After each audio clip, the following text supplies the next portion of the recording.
Welcome to the Johnny Massacre Show.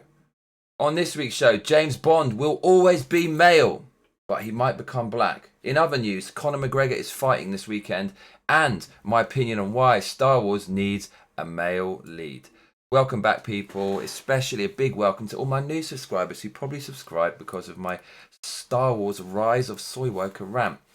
So let's get straight into it, yeah? James Bond will always be a man, apparently, according to the film's producer. Now, this is a breath of fresh air because the last thing I heard, there was loads of news about James Bond going woke and they're going to make James Bond into a black woman, which should be fucking stupid because James Bond can't be a woman because James Bond is the male fantasy on film. People who like James Bond are men because men want to kick ass, fuck all the bitches, and that's pretty much it. And that's what James Bond does. If it's a woman, what's she going to do? Fuck all the guys? It's not going to work. The James Bond, the woman's going to want to have a kid and settle down and whatnot. Sorry, but James Bond always needs to be a man. That's not even a controversial thing to say. If you think that's controversial, you've been watching too much CNN, mate. So let me bring you over to this article on ITV News that says James Bond will always be male. And that comes from the franchise producer who has the rather marvellous name of Barbara Broccoli. That cannot be her real name, but she's the James Bond producer. So have a look over here. James Bond will always be male, she says. So let's read this article, shall we?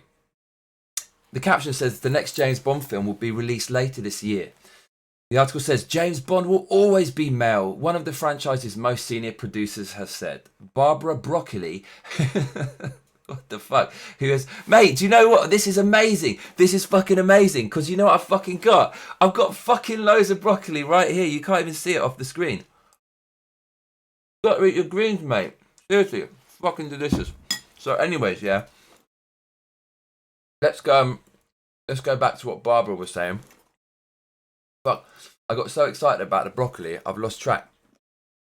Barbara Broccoli, who's worked on the James Bond films for more than 4 decades, made comments amid mounting speculation over the gender of the next 007. You see, it's all about headlines. The BBC, which is a British state-funded news corporation, has a lot of articles about gender and all this kind of stuff.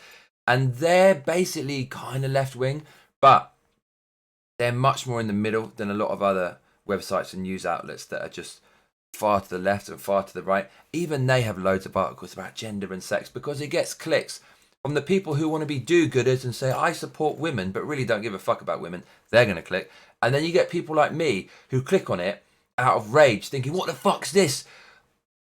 Some weird gender, transsexual, rainbow, LGBTQ, ABC plus 9562 news article. What's going on in the world? I've got to see what's going wrong with the world. So you're going to get either one of those two kinds of people on one end of the spectrum clicking on the article. So it's going to generate hits for better or worse, even if it polarizes people, even if it's controversial, even if some people hate it, people are going to click on it. And that's probably why you saw so much news about James Bond being a woman and being a black female, because it's just going to generate some kind of buzz. But I think people are probably starting to realize that you don't want to create a divisive buzz over your intellectual property. Why don't you just give the fans what they want and everyone's going to be happy? Anyways, going back to the article, ranting now. It says there have been calls for the spy to be portrayed by a female actor after only being played by men since the first release in 1962. Make your own fucking movie, ladies. Make your own fucking spy movie. Don't come and fuck up my male fantasy. I like my male fantasy. Isn't it funny that people are saying like women should be put in the role? They basically need a franchise created by men to have any kind of exposure at all. If you really want to empower women, create your own fucking stuff. Get some female directors and female story writers who have the female fantasy. Why do you need to take what a man's done? I thought you don't need no man.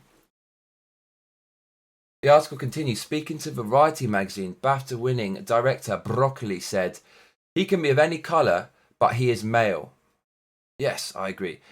The article continues, I believe we should be creating new characters for women. Strong female characters. I'm not particularly interested in taking a male character and having a woman play it. I think women are far more interesting than that. Exactly, she said. That's what I've been saying for so fucking long. Why do you have to take a man and just turn it into a woman? That's doing a discredit to women. Women are much more complex than that. Women are different. They're going to have their own narrative, which is going to be different to the male fantasy. Show them some respect and make something new. Barbara Broccoli, I fucking love you, mate. The article continues. And then that's it. That's wicked. So that's pretty short and sweet. So look, James Bond is going to be a man forever. And that's coming from a woman saying that. Thank God there's a bit of common sense. Should we watch the trailer? Should we watch the James Bond trailer? Let's fucking watch it. Because now I'm hyped. Now it's not going to be some woke clusterfuck.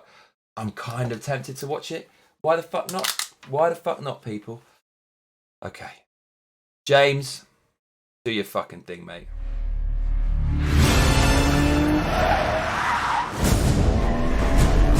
Why would I betray you? We all have our secrets. His eyes are very blue. Yours yet. That's fucking... That's pretty sick. So let me give you some commentary if you're listening on the podcast. Faster than we can. We got a bit of a... We got some people abseiling into a skyscraper, lots of flames and lasers. We got a boat in the middle of a green, lush, exotic environment. We got a club. We got fucking everything, mate. We got every environment under the sun. We got some sick James Bond car, because you got to have the sick James Bond car. So stay. James Bond has a black female assistant. Bullet in your knee. This movie has a... This franchise has a history of strong black female characters. I thought you two would get along. James Bond in his classic grey suit. He's in London, mate. Fucking London. Wicked suit. James Bond. So you're not dead? Hello, Q. So this is Q. So Q used to be played by some much older guy who passed away, and it's a younger Q. I'm not sure how I feel about some young upstart selling all this tech to James Bond, but hey, he's the new casting.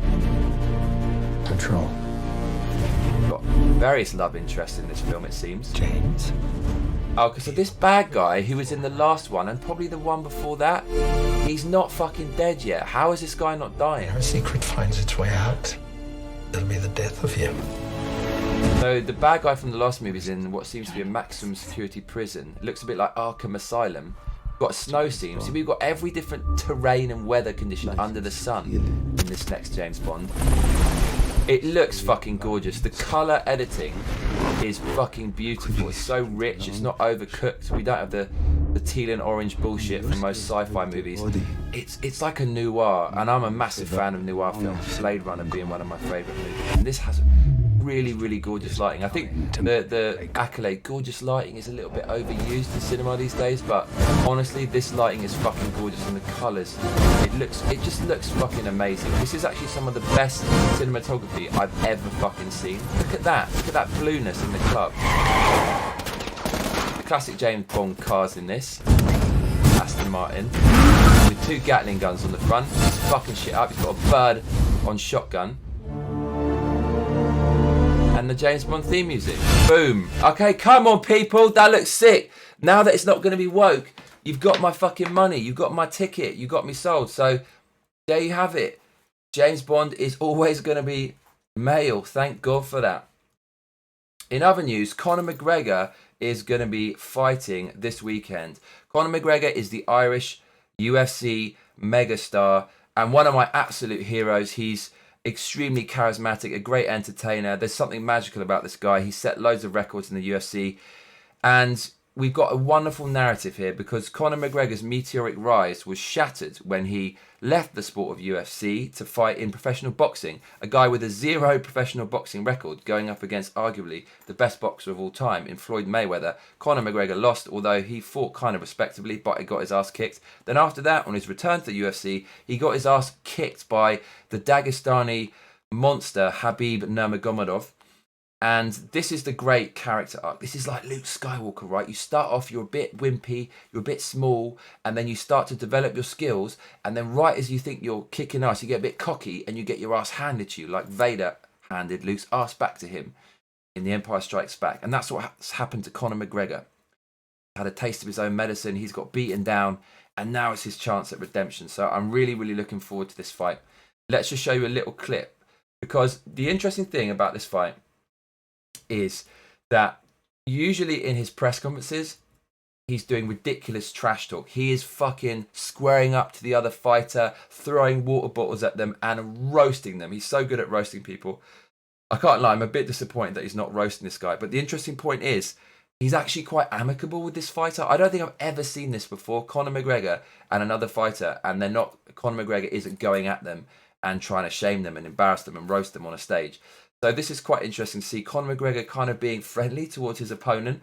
And his opponent, Donald Cerrone, aka the Cowboy, 37-year-old UFC fighter who's only at one point been a #1 contender.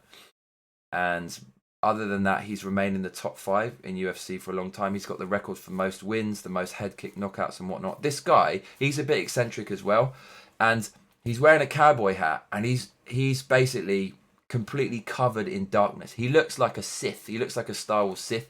So watch this video to see Conor McGregor being amicable towards his opponent, which is novel, and also to see a cowboy, basically a Star Wars Sith cowboy. Bring it up. Okay, here we go. UFC 246. So let's just watch a little bit of the banter. I haven't seen this yet, so I'm going to enjoy this. And just one last one for me, Cal. Well, you keep saying, I keep hearing you say, I'm going to stand and trade. I'm going to give the fans the fight that they want to see. But I mean, a lot of us believe that your jiu-jitsu is probably superior. Can you tell us where jiu-jitsu or grappling ranks somewhere in the game plan? Like, is it plan B, or is it anywhere in there? For all you analysts and experts that are asking these questions, you would be fucking stupid to think this man doesn't have a wrestling defense or some kind of grappling defense. So for me just to walk in and be like, oh, I'm going to just take him down and submit him, get a fucking real life, man. We got to go in there, we got to fight our asses off. That's what's got to happen. Look at this guy. Okay, this is really interesting because Donald Cerrone, he's never been much of a talker. Everyone said that. There has been a press conference back in the day before these two were even rivals when Conor McGregor was roasting an entire panel of UFC fighters. Days that I miss because they never have those setups anymore. That's what made Conor McGregor famous, and they need more of that. But Conor McGregor's basically evolved out of that. But they did have a little bit of previous. And Donald Cerrone, as I said, he's not a trash talker. But here, Donald Cerrone, he's on the world stage. When you fight Conor McGregor, millions and millions and millions of people are going to be watching you that have never watched you before. So you can see he's taken his chance. He knows he has to be an entertainer. Look at his fucking jacket. Look at him. He's got all black on. He's got some snakeskin jacket, some cowboy hat, completely in shadow. He looks like a fucking badass. And you can see the way he's speaking. He's making an effort to be a bit of a showman and entertain. And, you know, alpha males bring out the best in each other. This is actually quite interesting. Yes, Conor. I saw some criticism online about the fact that you're running your own fight camp. So I was wondering what prompted that decision and how do you respond to that criticism? All right, okay, so we don't need to see Conor talk about his fight camp. But anyways, Conor McGregor is fighting Donald Cerrone this weekend. It's a massive fight. There's so much at stake for Conor McGregor. He's coming off the back of 2 losses. If he loses this one against this guy who he's not even the top of the UFC, nowhere near it, it's not over for Conor McGregor, but it will massively dent his career. His lure as a top caliber fighter will be severely damaged, and I'll be rooting for Conor McGregor and will be really nervous for him as well. Okay, so final thing I want to talk about today is why Star Wars should have a man as the main character. Now, I can't even believe on my Star Wars review rant, people were even saying, but you know, it should be a female, it should be. Tell me the name of this fucking movie. Tell me the name of all 9 of these movies. What is it? Star what? Star Wars. Now, answer my next question. Who fights wars? Is it men or is it women? The answer is, of course, men. So, the fact that the movie is called Star Wars means it should have a man as the lead character fighting the war. Because you need to be able to suspend your disbelief when you watch a film, don't you? And we can kind of suspend our disbelief with the original Star Wars movies because it's kind of grounded in reality. There's a desert planet. We've all kind of seen or at least heard of deserts. There's lightsabers, which are swords. We've kind of used swords before. We've got the Jedi mind trick where we've kind of used our charm to get what we want, right? We've got the Force lightning, but we've got tasers and stuff. We've seen lightning, so you have to be able to relate to it. But having a woman lead a war lead a war. Lead a war. Go into battle and fight the war is not really going to be relatable. And that's all I have to say about that. So to the people who criticize me for saying we should have a man in Star Wars, I wrote a comment on my YouTube and I'm going to read it to you now just to kind of get this off my chest. So this is my answer to people who say that we don't need a man as the lead role in Star Wars and criticize me for saying that. So criticize me for saying that we should have a man in the lead role of Star Wars. This is my YouTube kind of pinned comment. It is normal today to say we need more women or this role should be handed to a woman. So there's nothing wrong for stating something so obvious as a man should be casted for a Star Wars movie, a film about war. Men best suit the role as the swashbuckling action hero. Male and female roles are not interchangeable. That looks forced. See what I did there? You can't replace Arnold Schwarzenegger with a female lead, for example. It will come across as contrived. Am I wrong? I don't think so. In castings for movies, they advertise to men and to women for separate roles, and there's a reason for this. There is no film in existence that disregards sex when casting. You cannot tell me when they were writing the script for this film that gender wasn't heavily discussed for the lead. They would have had to have specifically chosen a female for the role because the role demanded it. But they obviously chose a female not because the role demanded it, but because of identity politics. Anyone with a brain cell who has their finger remotely on the pulse of current culture knows this is true. Female action heroes are believable when they act like women. Sigourney Weaver in Aliens and Linda Hamilton in Terminator 2, who I fucking love, display the awesome power of a mother protecting their sons. They display all the female flaws of loyally loving their children to a fault. In Rise of Skywalker, Rey plays a man's role in woman's clothing and it is laughably contrived. I'm so right, it just hurts. I also never said that Rey being a woman hurt the movie. I said that it was a diversity casting and that hurt the movie. And that's how they ended up with a shitty actress with zero acting history. Look it up. Daisy Ridley has no acting history. If you give someone a job because of their sex or their gender or because of their skin color, you're going to bring down the quality of the film because it should be cast on merit. Now, if the person being cast on merit is black, white, purple, whatever, it doesn't fucking matter. What matters is the skills. If they happen to be this color or that, what fucking difference does it make, especially in the Star Wars universe? Women is a little bit different because a war needs to be led by a man. But the point is, if you cast people not on skill, but the way that they look, you're going to get a bad result. It's like when you cast someone just because they're good looking, it doesn't mean they can act. And it's the same logic. If you cast someone just because they're a woman, it doesn't mean they're going to be good in this film. I continue. If the lead were a woman cast on merit, I think there's no reason why Star Wars couldn't have a female lead, as force powers allow that. That said, the dynamic is still different, as men and women have separate motivations, and it's still pretty obvious Star Wars is about the relationship between father and son, and the male quest for adventure, saving the princess, and bloodlust, all of that stuff. Like any classic Greek tale, I'd have casted a man as the lead. There's a reason why tales since the dawn of time have had a man lead in it, a man kicking ass, because men naturally gravitate into those roles because we're strong, testosterone-fueled hunter-gatherers. You could reset the world and replay it 1,000 times over, and every single time you're going to get stories with a male lead in it because men are stronger. And that's what men aspire to do, is to kick ass and save the girl and get the girl. These are facts. You can't change that. Doesn't matter how much social conditioning you attempt, it's not going to work. Also, the viewer has to be able to suspend disbelief. It has to be relatable. She has the force isn't enough. By that logic, why not cast a 10-year-old as the lead with ultimate force powers? Because it will look ridiculous, as does Rey. To everyone saying a woman as the lead is no different to a man, what are all you men thinking when you look at Rey? Do you idolise her in the same way a 10-year-old boy idolises Wayne The Rock Johnson? Are you looking at Rey going, I wish I were Rey? Give me a break. And remember, this is called Star Wars. Wars are created and, more importantly, carried out by men. For the film to be relatable, it has to look like a real army of some kind. If they had wanted to move away from the last trilogy and these narrative structures, at least they should have done a service to women and treated them with respect rather than infantilizing them, wrapping them in cotton wool and giving them a handicap, which is what Barbara fucking Broccoli said about James Cunting Bond. Finally, feel free to quote me on what I said to the grave because it's not even controversial. Stick it up wherever you like. I proudly stand by it. The lead character in Star Wars sequels should have been a man. That is the correct choice for the director and the franchise. A man is best suited to the role of swashbuckling intergalactic world saver. And if you think that's controversial, then I think all those Starbucks chai lattes have addled your brain. And that, my friends, is all I have to say about that. So let's just talk a little bit about my life now that we've got the news out of the way. This was a bit of a quick Johnny Massacre show. I just wanted to get something out there, especially for the new subscribers.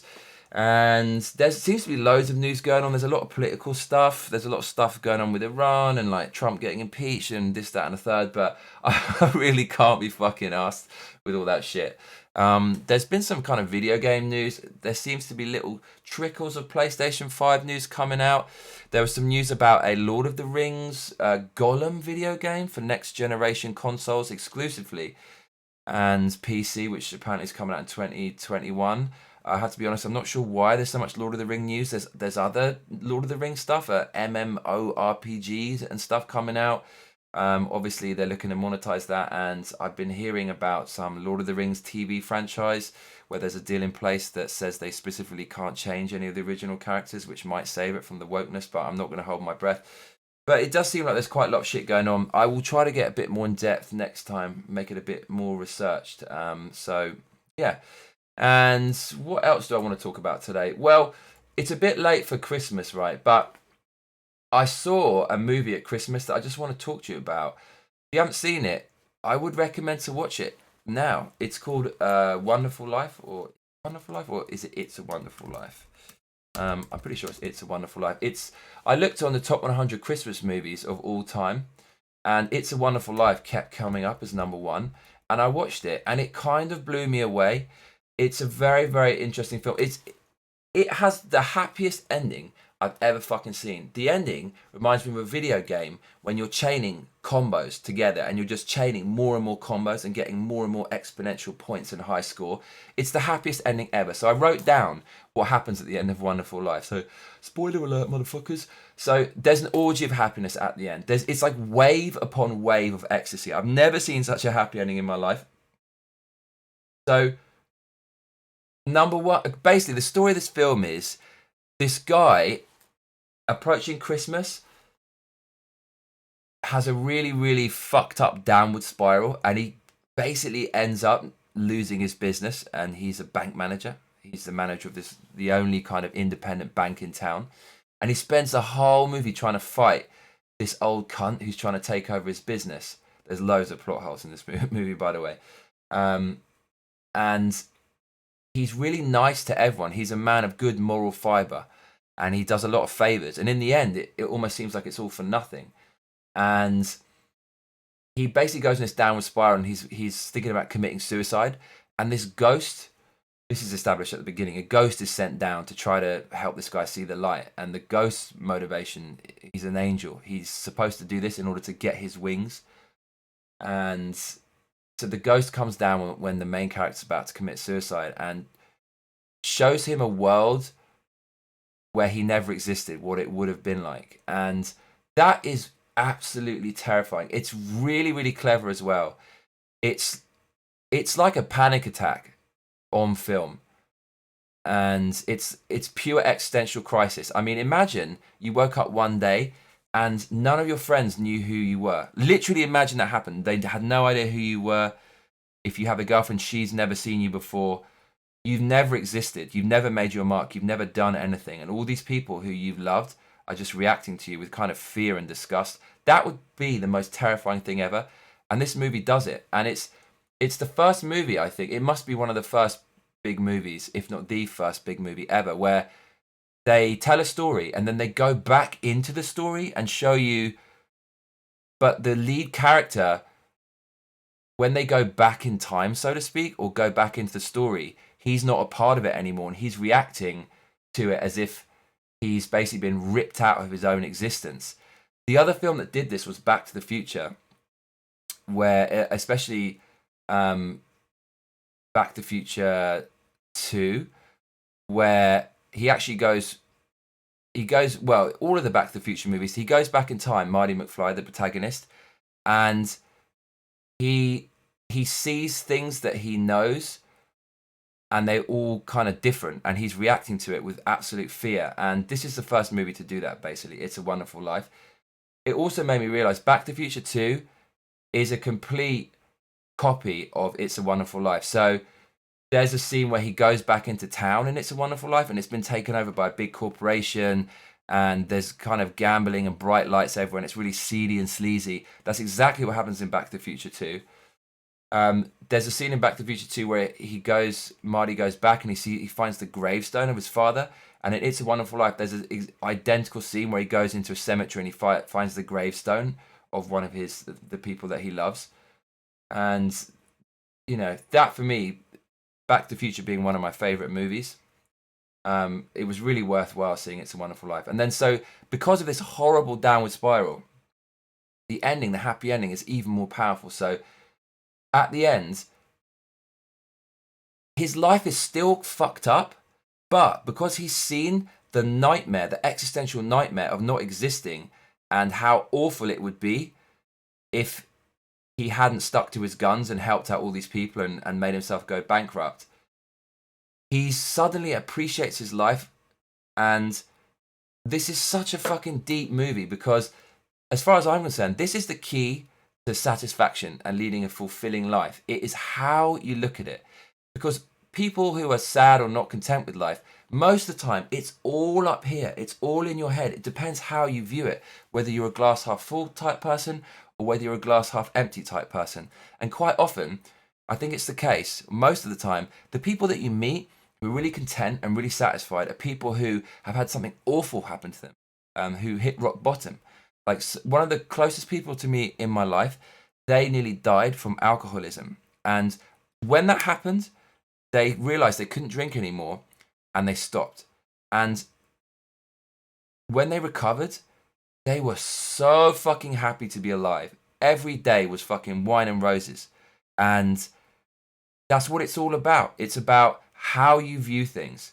And people who are negative and give up easily mentally, I think are the people who are first to go, the people who get depressed, the people who end up dying sooner.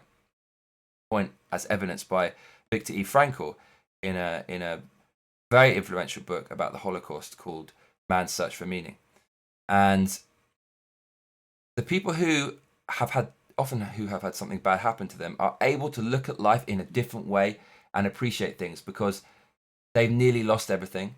And before they nearly lost everything, they were just really negative. I didn't appreciate anything. But after they nearly lost everything, they suddenly realized that what they had wasn't that bad. And it's all about your mindset. So that's what I just talked about is encapsulated at the end of this movie. It's very meaningful. It's like a blueprint of how to appreciate your life. And so at the end, why is it so fucking happy? Because number one, the guy does not give a fuck that his business is ending. He's just seeing a life where his wife has some like miserable existence, doesn't have anyone, doesn't have any kids. All of the people he knew are kind of fucked up and abusive. And now they're here again. Who gives a fuck if his business is failing? He's so happy to be with his family. He doesn't give a fuck. So that's one reason why the ending is so happy. He just doesn't care anymore. And it's so liberating. And then, if the film ended there, it would still be really happy and meaningful. But then, all the people he helped out in the movie come back and chip in money and save his business. And then he ends up having more money than he did in the first place. His brother, who he didn't even want to bother to ask for money, who's really, really rich, comes in after that and drops even more cash on him. And this is after he had accepted the fact that his business was over and he was already happy. So he really deserved the money at this point. So that was super happy. Then, after all the people chip in, his daughter starts playing the piano. And in the scene before he wanted to commit suicide, his daughter was playing the piano before Christmas, on Christmas Eve, and he was on this downward spiral and his business was ending. And he shouted at his daughter and he started breaking furniture and she started crying. And he's like, must you always play that incessant piano? He says something like that.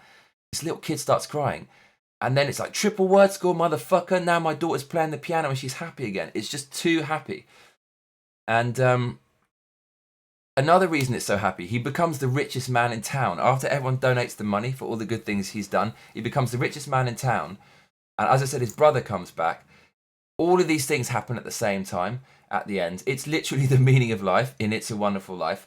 So I recommend you you watch It's a Wonderful Life, pay attention, check out the cool Back to the Future references, and also then go and read the book Man's Search for Meaning by Viktor Frankl. Those two things together might change your whole outlook on life and might make you into a happy person if you're not already. So yeah, that's what I wanted to talk about today. I wanted to give you a bit of news and tell you about this film that I saw. I'm starting to ramble a bit, but that was actually quite fun. It's good to be back on the wagon, so to speak. So make sure you drop a comment to let me know what you thought of this. I've been Johnny Massacre, and I tell you what, mate, you better be back for the next video, because otherwise I'll be coming around your house. Make sure to like the video, subscribe, hit the notification bell, because that's what all those other cunts tell you to do. And I shall see you on the next one. Laters, mate.